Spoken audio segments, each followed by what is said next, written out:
মুখ্যমন্ত্ৰী ডক্টৰ হিমন্ত বিশ্ব শৰ্মাই দিয়া প্ৰতিশ্ৰুতি আখৰে আখৰে ৰূপায়ণ চাহ বাগিচাৰ শ্ৰমিকক ভূমি পট্টা দিয়াৰ বাবে জৰীপ প্ৰক্ৰিয়া আৰম্ভ তিতাবৰৰ ধলি চাহ বাগিচাত শ্ৰমিক লাইনৰ ভূমি জৰীপৰ কাম আনুষ্ঠানিকভাৱে শুভাৰম্ভ 200 বছৰ ধৰি অসমত ভূমিহীন হৈ থকা বাগিচাৰ শ্ৰমিকসকলৰ হকে লোৱা এই পদক্ষেপক ঐতিহাসিক আখ্যা দিলে আটছাৰ সদ্য প্ৰাক্তন সভাপতি ধীৰাজ গোৱালাই অহা 25 নৱেম্বৰৰ পৰা অনুষ্ঠিত হ'বলগীয়া অসম বিধানসভাৰ শীতকালীন অধিৱেশনত ৰাজ্য চৰকাৰে উত্থাপন কৰিব চাহ শ্ৰমিকৰ কল্যাণৰ এখন গুৰুত্বপূৰ্ণ বিধেয়ক এই বিধেয়কখনৰ জৰিয়তে চাহ শ্ৰমিকসকলক ভূমি পট্টা প্ৰদানৰ কাম আৰম্ভ হোৱাৰ কথা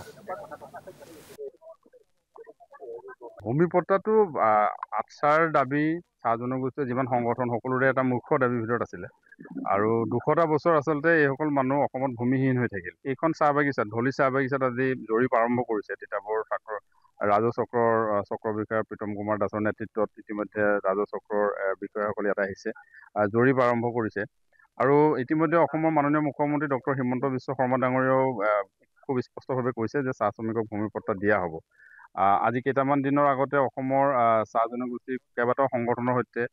অসমৰ মুখ্যমন্ত্ৰী মহোদয়ে এক আলোচনাতো মিলিত হৈছিলে ইতিমধ্যে বাগিচাৰ বহু মালিক গোষ্ঠীয়েও খুব মুকলিকে চাহ শ্ৰমিকক ভূমি পট্টা দিয়া বিষয়টোক আদৰণি জনাইছে বুলি মুখ্যমন্ত্ৰী মহোদয়ে জনাইছে